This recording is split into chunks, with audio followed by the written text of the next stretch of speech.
मैं एक बहुत बड़े प्राइवेट अस्पताल में नर्स थी।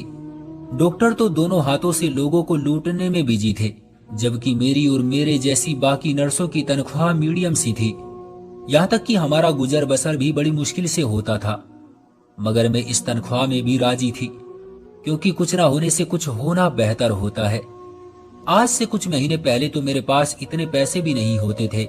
मैं अपनी रोजी रोटी को पवित्र तरीके से कमाने के लिए सारा दिन बहुत मेहनत करती थी। मरीजों के साथ बहुत प्यार से पेश आती थी। हर वार्ड के भाग भाग कर चक्कर लगाती थी कि किसी मरीज को मेरी जरूरत न हो। सारा दिन के काम के बाद मैं इतनी थक जाती थी कि दिल चाहता था कि जल्दी से रात हो जाए और मैं अपने बिस्तर पर लंबी तान कर सो जाऊं। मगर जब मैं घर लौटती तो मेरी नींद गायब हो जाती थी। मैं सारी सारी रात भटकी रूह की तरह घर में यहाँ वहां फिरती रहती थी। आईने के सामने खड़ी हो जाती तो आंखों से आंसू गिरने लगते थे। मैं खुद से सवाल करती कि क्या ये तुम ही हो?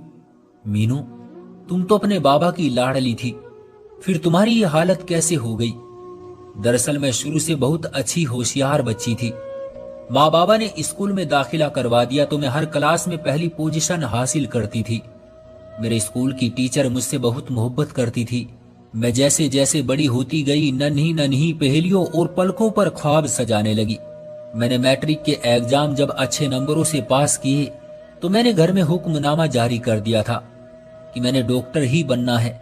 बाबा भी मेरी हाँ में हाँ मिलाते जाते तो माँ बाबा को टोक दिया करती। कहती थी कि नीरज, अपने बच्चों को इतने बड़े ख्वाब मत दिखाओ। हमारी हैसियत नहीं है कि अपनी बच्ची को डॉक्टर बना सके। तब बाबा माँ की बात सुनकर बहुत नाराज हो जाया करते थे। कहते थे कि अभी से इस तरह की बातें मत करो, मेरी बेटी के नन्हे से दिमाग पर बोझ मत डालो, जब वक्त आएगा तब देखी जाएगी। मगर बाबा को यह नहीं पता था कि इतनी जल्दी वक्त आ जाएगा। मेडिकल कॉलेज में दाखिला लेना चाहती थी। मेडिकल कॉलेज की फीस सुनकर ही कानों को हाथ लग गए थे। फिर मुझसे छोटी नेहा भी अब 7वीं क्लास में हो चुकी थी। मैं परेशान थी कि न जाने अब क्या होगा। बाबा बोले, तुम फिक्र क्यों करती हो? मैं अपने और अपनी बच्ची के ख्वाब मरने नहीं दूंगा। बाबा ने वक्त आने पर मेरे लिए अपनी जमीन का वो छोटा सा टुकड़ा बेच दिया था जो उन्हें विरासत में मिला था। जाहिर सी बात है, माँ बहुत नाराज हुई थी। कहने लगी, नीरज, ये जमीन का टुकड़ा तो मैंने अपनी बच्चियों के दहेज के लिए सोच कर रखा था। इन बेचारियों का कौन सा कोई भाई है जो इनके लिए दहेज बनाता फिरेगा? हमें ही इनके आने वाले कल के बारे में सोचना होगा। माँ की बातें सुनकर बाबा बोले, तुम्हारा क्या ख्याल है? क्या मैं अपनी बच्चियों की शादी ऐसे लालची घरानों में करूंगा जो मुझसे दहेज की मांग करेंगे? मैं अपनी बेटियों को पढ़ा लिखा कर इस काबिल बना दूंगा कि इनके लिए अच्छे अच्छे रिश्तों की लाइन लग जाएगी। ये तो बाबा की बातें थी, मगर किस्मत को कुछ और ही मंजूर था। मैं डॉक्टर बनने के ख्वाब को तेजी से तय कर रखी थी, मगर फिर इसके लिए कुछ पैसे की भी जरूरत होती थी। मेरी डॉक्टरी की पढ़ाई को अब बस 2 साल रह गए थे। तब एक रात बाबा सोए तो हमारे लाख जगाने पर भी न उठे। हम पर तो गम का पहाड़ टूट गया था। माँ बाबा की बोड़ी को बार बार हिलाकर कहती, नीरज, तुम मुझे इतना बड़ा धोखा नहीं दे सकते। मैं अकेली तनहा अपनी बेटियों को कैसे संभालूंगी? मीनू को डॉक्टर बनाने की तुम्हारी ख्वाहिश कैसे पूरी करूंगी? बाबा तो अगली यात्रा पर रवाना हो गए थे। पीछे हम गमजदा से रह गए थे। पापा की मृत्यु के बाद हमें अपने आसपास की कुछ होश न थी। दिन रात गम में ही गुजरते रहते थे। फिर बाबा की 13वीं के बाद माँ ने मुझे कहा कि अपनी पढ़ाई जारी रखो, तो मैं फूट फूट कर रो दी थी। मैं बोली, माँ, जिस दिन बाबा की मृत्यु हुई है उस दिन मैं उनसे अपनी पढ़ाई के लिए कुछ पैसे मांगने वाली थी, लेकिन बाबा के जाने के बाद तो पता चला कि हमारे पास तो पैसे ही नहीं है। माँ, पैसों के बिना तो पढ़ाई पूरी नहीं की जा सकती। यूं मैं मंजिल को अपनी आंखों से देख लेने के बाद छुए बगैर ही वापस लौट आई थी। मेरी छोटी बहन नेहा की भी पढ़ाई बीच में ही रह गई थी। इन हालात से निकलने का रास्ता माँ ने यही सोचा था कि वो हम दोनों बहनों की शादी कर देना चाहती थी।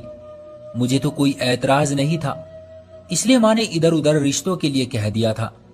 शुरू शुरू में तो मेरे लिए रिश्तों की लाइन लग गई थी, क्योंकि सभी तो जानते थे कि मीनू डॉक्टर बनने वाली है। डॉक्टर लड़की को तो हर कोई बहू बनाना चाहता है, मगर जब वो लोग हमारे घर आकर हमारे हालात देख लेते तो फिर पलटकर भी ना पूछते। माँ ने जितनी भी औरतों और रिश्ते कराने वालों को मेरे रिश्ते के लिए कहा था, सबसे एक ही बात कही थी कि बहन, आजकल के लोग ऐसी लड़कियों को अपनी बहू बनाना पसंद करते हैं जो अपने साथ बहुत सारा दहेज लेकर आए। सब लोग तो तुम्हारे हालात सब जानते हैं कि उन्हें दहेज के नाम पर इस घर से कुछ नहीं मिलेगा।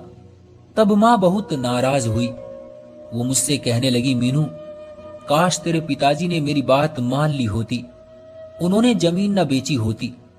मीनू देखो, तुम्हारी पढ़ाई भी तो अधूरी रह गई है। आज अगर वो जमीन होती तो मैं उसे बेचकर तुम दोनों बहनों की शादियां धूमधाम से करती। खैर, घर में गुर्बत बहुत बढ़ गई थी, यहां तक कि घर में खाने के भी लाले पड़ चुके थे। अब मां को मजबूरन लोगों के घरों में काम करना पड़ा। ये तकलीफ हम दोनों बहनों के लिए बहुत ज्यादा थी। पहले हमारे घर रिश्ते आ जाया करते थे, वो अलग बात थी, बाद में इनकार हो जाता था। मगर अब तो एक काम करने वाली औरत के घर रिश्ते आना ही बंद हो गए थे। मेरे बालों में चांदी उतरने लगी थी। गुजरता वक्त मेरे चेहरे को मुरझाता जा रहा था।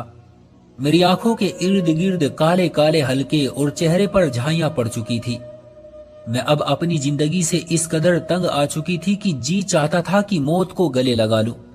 तब माँ के अच्छे वक्त की दोस्त हमारे घर आ गई। उसने जब हमारे हालात देखे तो दंग रह गई।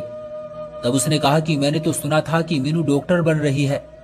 माँ ने उनसे कुछ नहीं छुपाया और सारी कहानी सुना दी। तब माँ की सहेली बोली, क्या हुआ?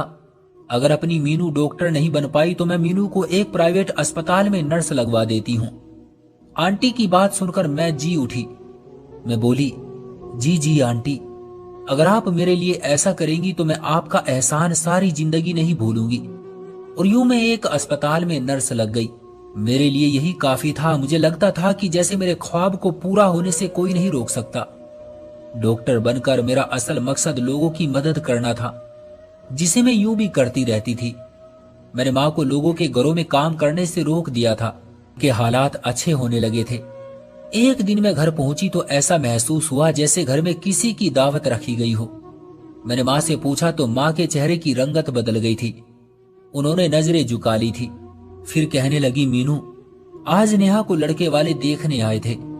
मुझे रिश्ता कराने वाले ने मशवरा दिया था कि मीनू की तो उम्र गुजर ही चुकी है, ऐसा ना हो कि नेहा की भी उम्र गुजर जाए, इसलिए तुम पहले शादी नेहा की कर दो, बाद में फिर आराम से मीनू के लिए रिश्ता ढूंढते रहना।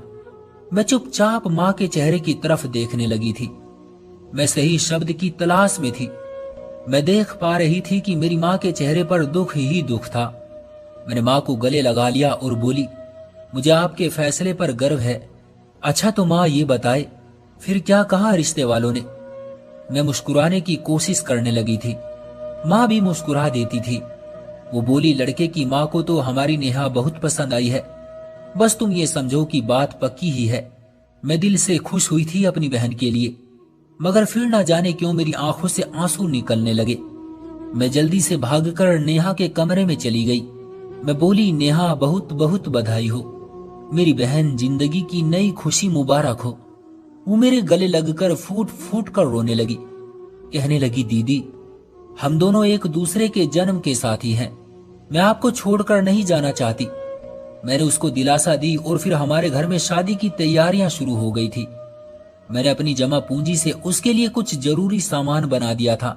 मैं खुश थी कि मेरी बहन तो खुशियां देख ही लेगी। घर में इस कदर तैयारी हो गई जितनी हम कर सकते थे। शादी की तारीख तय हो चुकी थी। हमने पास पड़ोस के चंद घरों में कह दिया था। तब एक दिन लड़के की माँ हमारे घर आई और कहने लगी, मेरा तो बेटा लाखों में एक है, हमने आपकी लड़की तरस खाकर ले ली कि चलो यतीम बच्ची है, ईश्वर खुश होगा। मगर अब मेरा बेटा इस शादी पर राजी नहीं हो रहा है। उसने कह दिया है कि लड़की वाले अगर मोटरसाइकिल नहीं देंगे तो मैं शादी नहीं करूंगा। फिर मेरे कमरे का नया फर्नीचर भी दहेज में चाहिए। लड़के को सोना पहनने का भी बहुत शौक है, तो एक मोटी सी सोने की अंगूठी भी हो जाए तो हमारा बेटा शादी के लिए मान जाएगा। हमने जब लड़के की माँ की डिमांड सुनी तो दंग रह गई। वो औरत तो अपने घर चली गई थी, पीछे हम तीनों रोती रह गई। नेहा बोली, दीदी आप रोइए मत, जिस तरह आपने समझौता कर लिया है मैं भी कर ही लूंगी। मैं बोली, नेहा तुम फिक्र मत करो, मैं किसी ना किसी तरह तुम्हारे लिए इंतजाम कर ही दूंगी। मैंने नेहा को तसल्ली तो दे दी थी, मगर खुद सारी रात न सो सकी थी। मैं भगवान से गिड़गिड़ाकर प्रार्थना करती थी। मैंने अपनी जिंदगी में बहुत सी मन्नतें मांगी थी, मगर आज मैंने जिस यकीन के साथ प्रार्थना की थी वो मैंने पहले कभी नहीं की थी। मुझे ये एहसास हुआ था कि जब मैं सुबह सोकर उठूंगी तो मेरे सारे मसले हल हो गए होंगे। लेकिन जब मैं सुबह सोकर उठी तब भी मेरे दिल पर एक बहुत बड़ा पत्थर रखा हुआ था। मगर मैंने दिल नहीं छोटा किया, यूं ही अस्पताल आ गई। मैं अपनी ड्यूटी निभा रही थी जब एक औरत मेरे पास आई। वो सोने के जेवरात से लदी हुई थी, शक्ल से बहुत अमीर घराने की औरत लग रही थी। वो कहने लगी, डॉक्टर साहिबा, मेरे देवर को ठीक कर दो, मैं आपको 10 लाख रुपये दूंगी, बस आप उसे ठीक कर दें। उस औरत की बातों से लग रहा था जैसे वो अनपढ़ हो। अब मेरे पास 2 ऑप्शन थे, या तो मैं उस औरत को सच बता देती कि मैं डॉक्टर नहीं हूं और इतना बड़ा मौका जो मुझे ईश्वर दे रहा है मैं उसे गवा दूं, और मेरे पास दूसरा ऑप्शन ये था कि मैं उस औरत से झूठ बोल दूं कि हाँ मैं ही डॉक्टर हूं और इस औरत से 10 लाख रुपए वसूल कर लूं। इस तरह मेरी बहन की भी शादी हो जाती और मेरी भी। मैंने एक पल में फैसला ले लिया। उसूल पसंद बाप की उसूल पसंद बेटी अपनी मजबूरी के आगे झुक गई थी। मैंने उस औरत से कहा कि मैं तुम्हारे देवर को ठीक कर दूंगी, तो वो कहने लगी, मेरा देवर अस्पताल नहीं आएगा। वो मुझे अपने घर का पता बताकर वहां से चली गई थी। मेरे दिलो दिमाग में अजीब किस्म की जंग जारी थी। दिमाग कुछ और कहता था, दिल कुछ और कहता था। शाम तक खैर खुद को घसीट घुसीट कर काम करने पर मजबूर करती रही। फिर शाम में जब घर गई तो मेरी माँ ने मुझे सवाल भरी नजरों से देखा। कहने लगी, बेटी कुछ इंतजाम हुआ? उस एक घड़ी में मैंने फैसला कर लिया था, मुझे हर हाल में ये पैसे हासिल करने ही थे। मैं बोली, जी माँ, इंतजाम हो गया है। मेरी माँ की आंखों में खुशी से आंसू आ गए। कहने लगी, बेटी मुझे बताओ कहां से इंतजाम हुआ है? मैं बोली, माँ आज अस्पताल में एक बहुत अमीर औरत आई थी। उसने डॉक्टर से कहा कि मुझे अपनी सास के लिए एक नर्स चाहिए जो रात में उसका ख्याल रख सके। मैं अच्छी खासी रकम दूंगी उसे। तो मैंने हामी भर ली।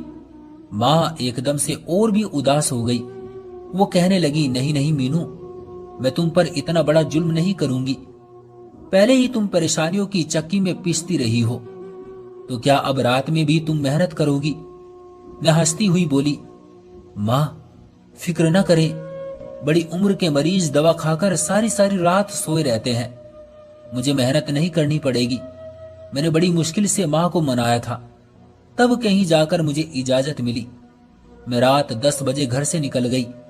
मैं उस बीमार औरत के बताए हुए पते पर पहुंच गई थी। वो मुझे देखकर बहुत खुश हुई थी। वो मुझे अपने देवर के कमरे की तरफ ले गई थी। मैं डरते डरते उसके कमरे में गई थी कि न जाने इसके देवर को ऐसा कौन सा मर्ज है जिसके इलाज के लिए वो मुझे इतनी बड़ी रकम दे रही है। मैं उसके कमरे में गई तो एक 27-28 साल का मर्द अपने कमरे में बड़े आराम से बैठा था। मैं आगे बढ़ी तो वो चौंक गया और बोला, मेरी नेहा आ गई हो तुम? मुझे उसकी बात सुनकर हैरानी तो हुई थी, मगर बोली, मैं डॉक्टर हूं, मुझे आपकी भाभी आपके इलाज के लिए लेकर आई है। मुझे आप बताइए आपके साथ क्या मसला है ताकि मैं आपका इलाज शुरू कर सकूं। वो आदमी मेरी बात सुनकर हंस दिया और बोला, मुझे तो कोई बीमारी नहीं है। मैं ताज्जुब का शिकार थी क्योंकि वो मर्द मुझे सच में ठीक लग रहा था। उसे कोई बीमारी नहीं थी। मैं कुछ देर वहां खड़ी रही, फिर बाहर आ गई और उस औरत से बोली, आपके देवर को तो कोई भी बीमारी नहीं है। तब वो औरत मेरे पास आई और कान में बोली, मेरा देवर दिन भर गुड़ियों के साथ खेलता है और रात भर रोता रहता है।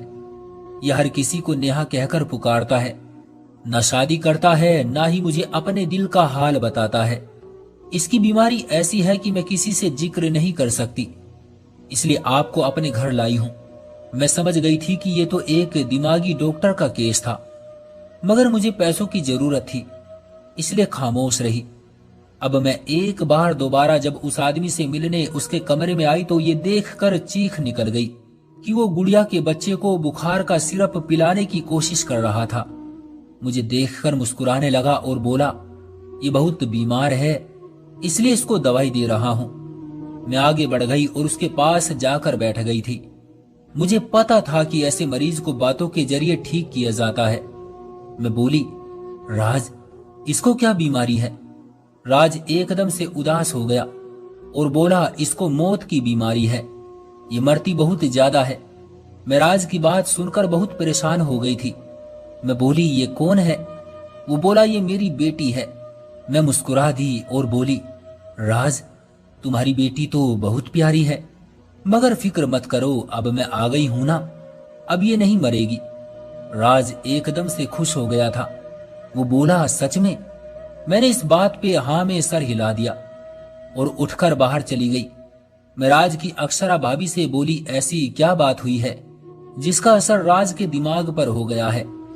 अक्षरा बोली, नहीं, ऐसा कुछ भी नहीं है, मेरे देवर का कल कोरे कागज की तरह साफ सुथरा है।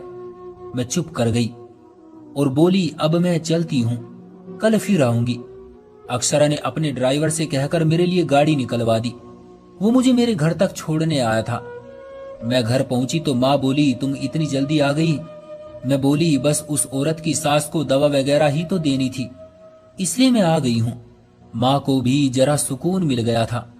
अगले दिन जब मैं अस्पताल आई तो अपने वार्ड के मशहूर डॉक्टर के कमरे में चली गई थी। मैंने उसको केस की हालत के बारे में एक एक बात बताकर उससे दवाई लिखवा ली।